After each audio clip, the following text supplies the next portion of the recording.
He's like love, love, love, and music.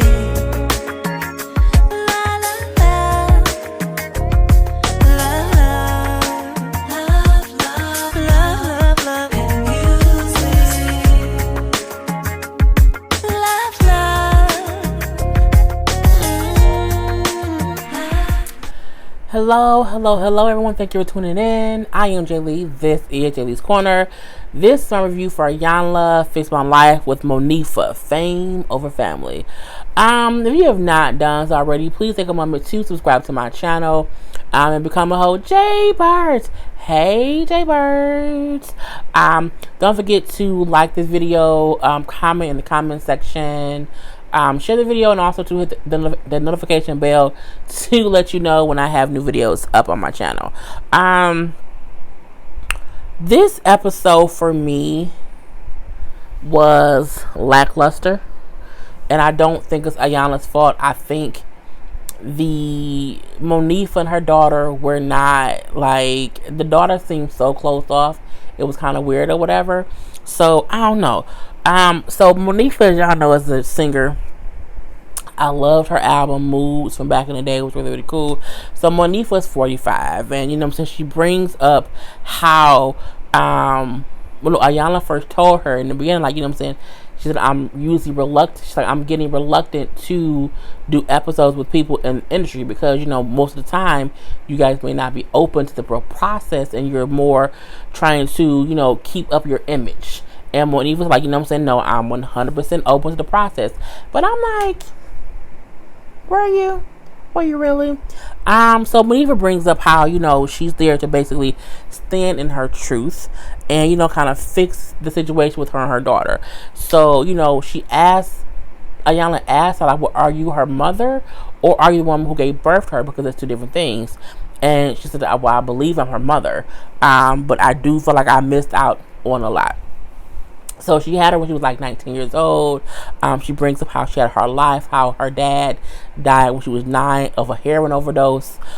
She brings up how she was also raped at 17. This is after she moved out of her mom's home to be with the father of her daughter. And she says a friend of a friend's raped her when she was 17, and she never told anyone. She kind of just, you know, buried that within herself. So she's had demons about things that has happened to her for a while now.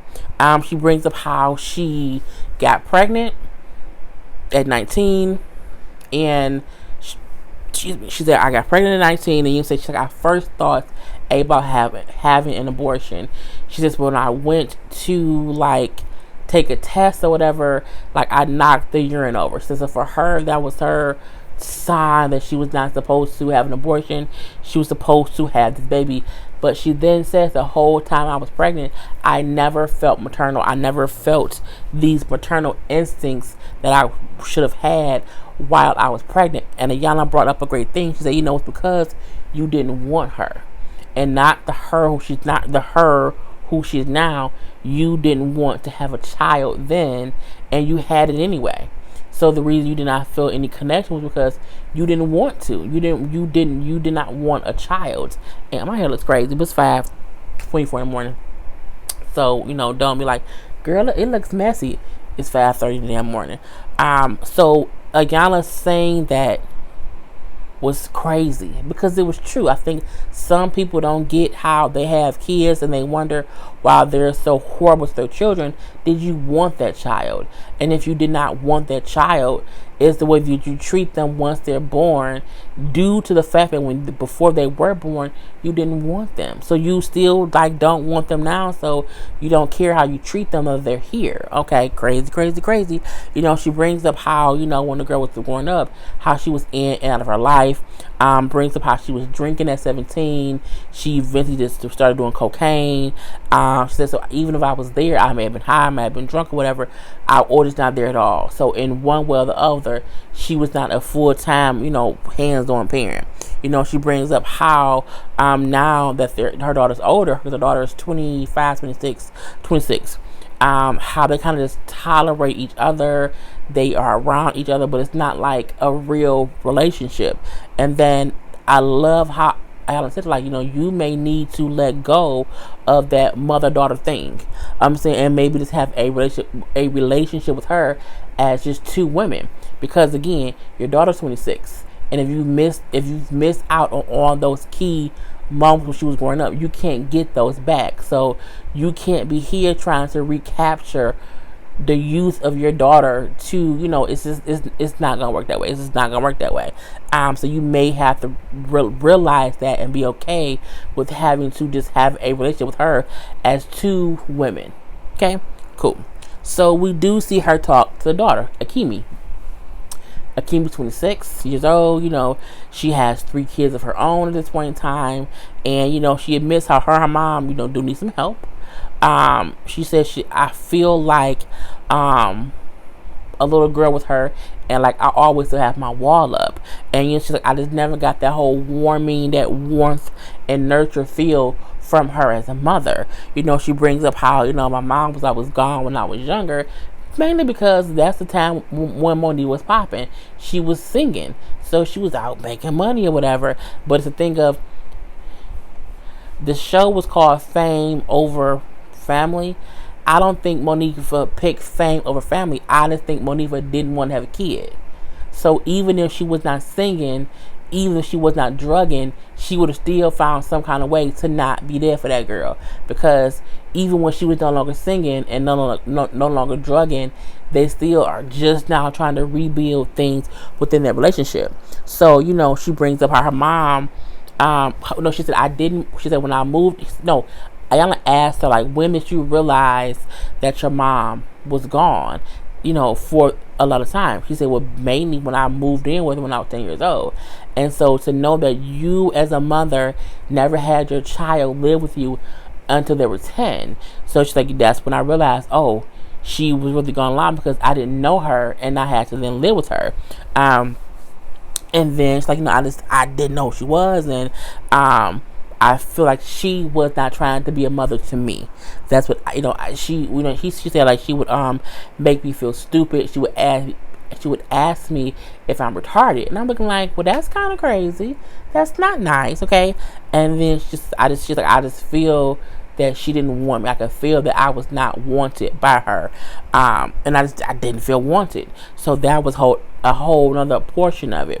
So Iyanla says how she's like, when you talk and when you speak about your mom, you talk low, like you lower your voice, like, what I'm saying.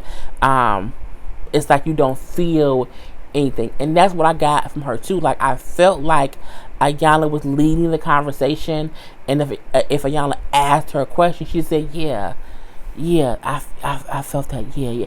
I'm like, she was very closed off, and not like I don't want to do this closed off, but like, I don't know how to express myself closed off. I don't know how to feel closed off. I don't know if I'm supposed to cry here or cry there.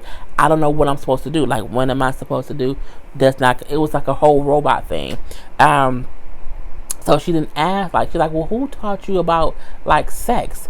She was like, well, porn did. That's how I kind of learned. She then brings up how she got pregnant at 16 the first time, and how I was so scared or whatever, and me and the boyfriend at the time wanted to have an abortion, and it was kind of crazy. So I ended up calling my mom and telling her about it, and she said, don't worry about it, we'll handle it. And she's like, my mom took me to have an abortion. And then she said, well, did anybody, like, talk to you about being pregnant at 16, and if any of that, like, you got pregnant at 16, had an abortion, like, did anyone have that conversation? She was like, no one ever did. And then I love, again, what Iyanla said, like, you weren't even raised, you just grew up, because no one talked to you about things that you're supposed to talk to people about as they get older. I remember my mom talking to me about sex and pregnancy and STDs and birth control. Like, I remember those conversations. I remember her taking me to the doctor, once I was of age, for that stuff. So, I was raised by my mom and my dad. So, but she wasn't. She just kind of grew up, and whatever happened, and the cards fell where they may. And, that's the reason why her ass acts like she is now. Anyway, Iyanla tells her how, she sounds kind of rehearsed. Like, she has all these answers already in her head of what she knows what she's going to say to each question. And then she's like, Oh, she said you answer just enough. You give just enough to answer the question, but not enough to reveal your truth. Meaning, if someone says, "Are you hurt?" and the person will say yes, but they won't say yes, I'm hurt because this and this and this and this. Like, she'll answer a question, and that's really all that she'll do. And again, I felt the same thing. And again, not that she's fake, not that she, wasn't really doing what she was supposed to do, but things where she has something within herself that holds her back from being fully honest and truthful about how she's feeling. And so for that reason, it may be the reason her ass is so closed off, but it is what it is. And so Iyanla said, it's like your mother stole your voice. You know what I'm saying? You don't know how to voice your complaints or your issues or whatever because she stole your voice. And then, she's like, well, who taught you about being a woman? You know what I'm saying? Don't you know you have the right to be totally pissed off? And she's like, well, yeah, but I feel like she says, I am angry, but I feel like I don't have the right to be angry with her. She's my mother. Again, something within her keeps holding her back that she does not know. And then Iyanla brings up to her, like, she said, I have 3 kids.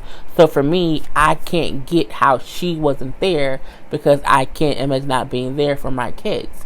So we had that whole thing. But Iyanla then asked, like, do you yell at your kids? And she said, well, yeah, I do. I forget my patience sometimes with them, and I do yell. And then she said, is that the kind of mother you want to be? You know what I'm saying? She said, I don't want to be that kind of mom. But I'm like, you already are. But, we then see she brings Monifah and Akemi together. And Akemi brings up, she asked them if you guys had anything to bring up about the things that happened or whatever. Akemi then says, oh, yeah, I want to talk about something. And I'm like, okay, she going to say something about what happened with Monifah. She's like, yesterday, when you threw the notepad back in my lap, I just felt, disrespected. I felt small and stupid. And it was weird because I'm like, wait, when she did what? And it was something like, Iyanla asked her to, like, they do the whole notebook stuff or whatever. And Iyanla then said, oh, this is the reason, something. And she tossed it and it went in the girl's lap. But it wasn't as if she threw it to her. It was real, like, nonchalant. You gave me the book, I'm kind of tossing it back to you softly in your lap, not any kind of a big issue. And then Iyanla then said, well, thank you for sharing that. You know what I'm saying? Thank you for being honest about that. Out of all the things you could be upset about, that's what you picked. Okay? That's called a distraction because instead of making it about her, you made it about me. And you're here to with her, but you found one little thing to nitpick about with me, but you did not find anything about her. And I'm like, it's true. Girl. So from there, Iyanla asked, like, why do you always go to someone thinking that you're stupid? Like, where does that come from? And then she brings up how when she was being raised by the grandmother would sometimes not have patience. So if Akemi did not understand something or she did not think about something, she would ask me, like, are you dumb or whatever? And it would make me feel stupid. So this whole time, Monifah gets emotional. She starts crying or whatever. So like that, my mother was very impatient. She did the same thing with me, and it's crazy. And Iyanla said, well, like, your mom was impatient with you, and now you are impatient with your children. So that your mother passed that down to both of y'all, and that's the whole crazy part. So she then has them do this like little exercise. She has little exercise every time, and then she asks them questions like, what did your mother do for you? Like, did she sing to you? Did she read you bedtime stories? Did she do this? Did she do that? And for every time they said yeah, she would give them like mommy dollars or daughter dollars. So she would give Monifah dollars for what her mom did, and then she would give Akemi dollars for what Monifah did. And so when it all came to pass, Monifah had $1 million, so to speak, you know what I'm saying, and then Akemi had $20. It was something to where, you could tell, and the way Iyanla the way that she said it showed that Monifah did not invest in her daughter. However, her mother invested in her. So the things that Monifah's mom invested in Monifah. Monifah did not even invest those things in her own daughter. Okay. And she's like, you know what I'm saying? So that's why your daughter doesn't have much to pass down to her own kids, because you didn't give her much in the first damn place. Okay. And then she says, and then through this life, you have been trying to withdraw things from her when you have not invested nothing in her. Okay, you want to have this relationship with her when you have not invested the time to warrant that back. And that's something that people have to understand. You can't want someone to give you something that you have not given them first. If you have not given them love and attention, you can't expect that shit back. You can't do that. You can't expect someone to kiss your ass for no goddamn reason, or just kind of make you want to give you whatever you want. So I loved how she worded, like, you did not invest enough in her to withdraw what you're asking for. So true. They then bring up how, because I think Monifah was crying, and so was Akemi, but Monifah didn't even realize Akemi was crying. So Iyanla then said, Mama, give her some tissue. Mother, give her some tissue. Oh, she's like, I didn't know that she was crying. And then she said, yeah, you couldn't notice that she was crying because you up here crying. So, that's something else that was brought up. You know what I'm saying? Monifah couldn't see Akemi because Monifah was too busy crying her own tears. Okay? You know what I'm saying? So it's hard to see somebody when you crying your own tears. And I'm like, that's deep. Okay, and she's because remember, the reason being is because Monifah had a child she didn't want because she got pregnant so young. So her whole life, like, I had this whole baby I don't want, and I'm sad, I'm upset, I'm crying. You know what I'm saying? So she couldn't see Akemi because she was still so heartbroken over having a kid that her hadn't seen one in the first damn place. So we then see how she tells Monifah, like, your daughter is scared of you. Because she spent her whole life trying to get your attention, but she's scared of you. Okay.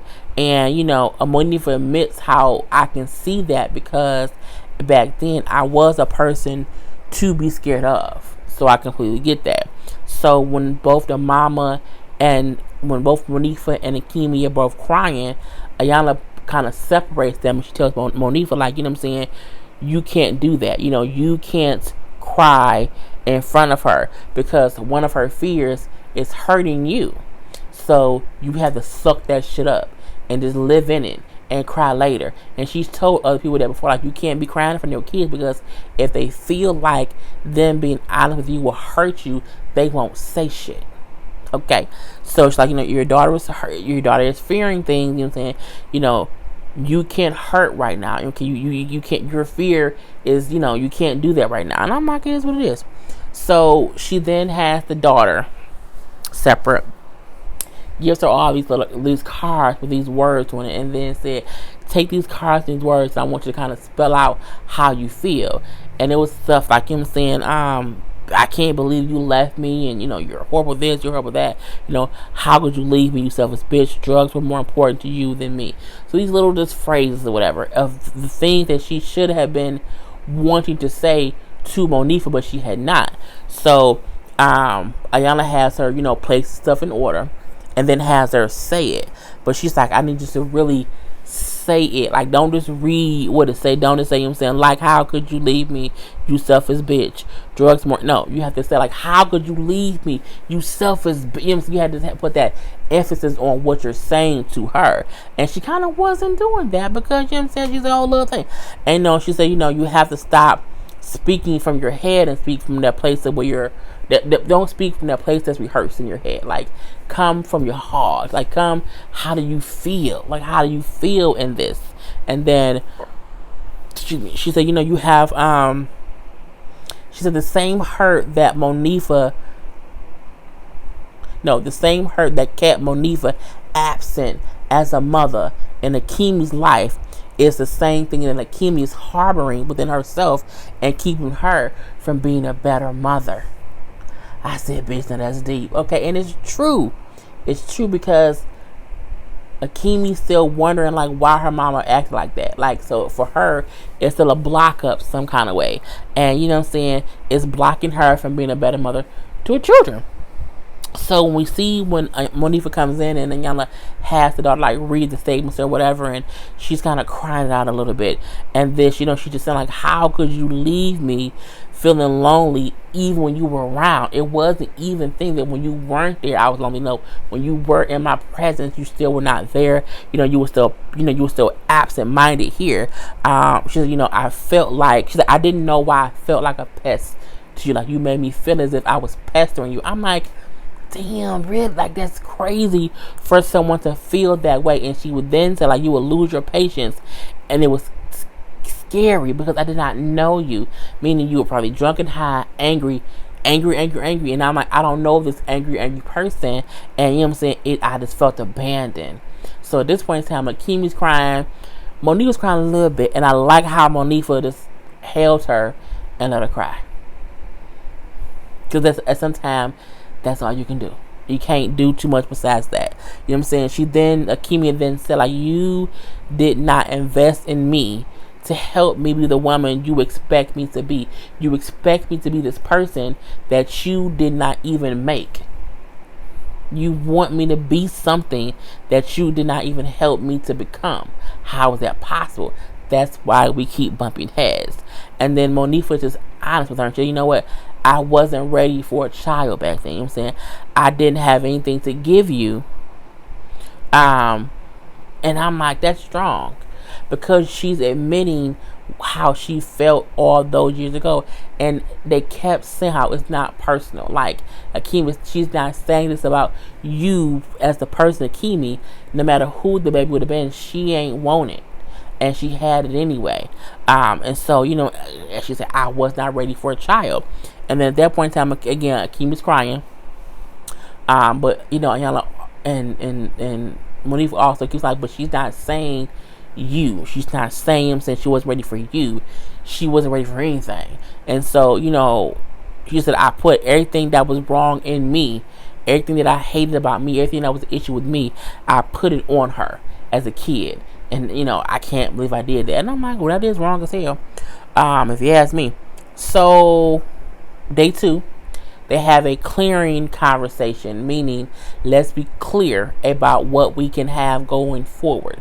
What kind of relationship can we have moving forward, okay?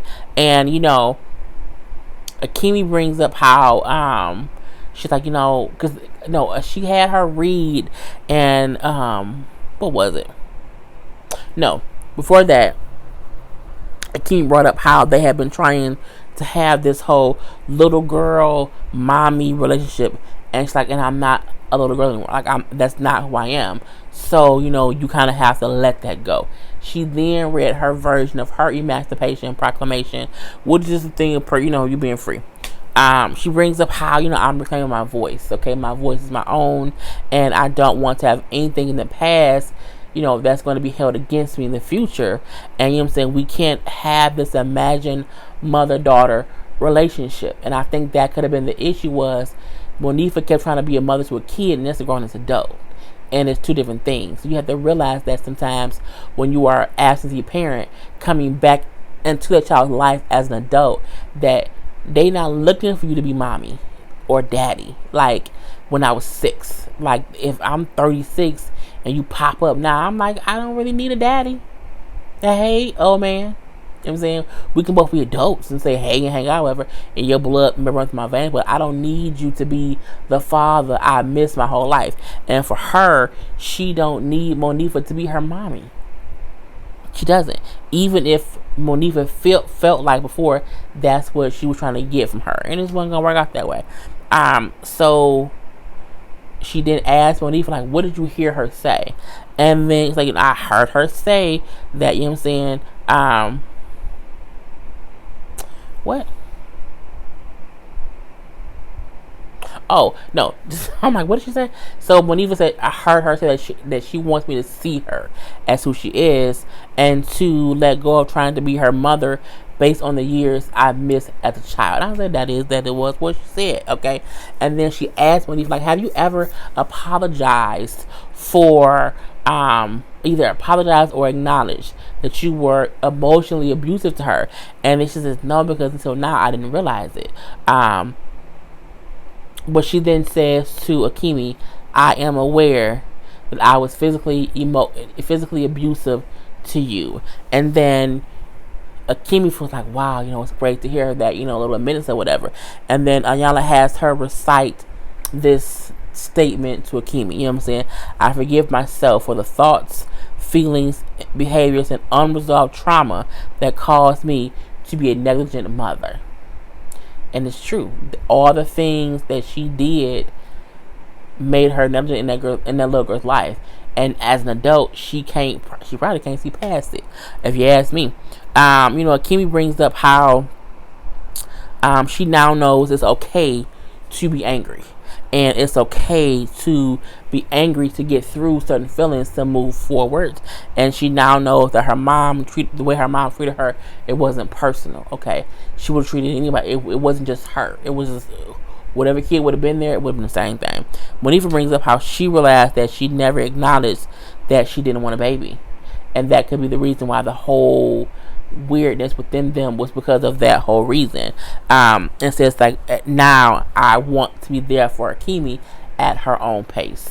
And that's how the episode went off. And the weird part about it, well, at least that's what the DVR cut off at. The weird part about it was, I'm like, they were on that whole show back when it was Divas, whatever. And I'm pretty sure that was all of it. On that whole Diva show. And when she was on that show, I hope I didn't delete it. I didn't. But she was on the whole Diva show. The daughter was on there a little bit, and Monifah was dating that woman and was about to marry a woman. And I'm like, on the show, they made it seem as if the issues between Monifah and Akemi was the fact that Akemi did not believe in lesbian marriages. And that was the reason why she felt like her mom did not have a good relationship. It had nothing to do with, they didn't even kind of make it seem like, mama, I'm trying to get to the end, that mama wasn't there, and that was the whole issue. So that was the weird part. I'm looking like, how did they not even address that on the show? I need to see what they said. Because I watched it on demand last night. And I'm like, I didn't even see any, aftercare stuff. So I just want to be sure I didn't miss nothing. Oh, no, went off. So yeah. But yeah, that was the whole thing. But yeah, I was so surprised that they did not mention any of that in this. And then I also felt like both Monifah and the daughter never sighed of relief. I felt like they was only there to do interviews. I'm like, Monifah all dialed up and all done up. I wish the same way she would have had when she told Nephi, you came here all dressed up, you don't, be, just kind of a little bit regular. I wish she would have had them be let loose a little bit. It was just weird. Anyway, but that was the whole show, people. I'm saying it was it. And it was the season finale, so I hope you guys enjoyed. Okay. I am Jay Lee. This is Jay's Corner. Peace. It's like love, love, love, and music.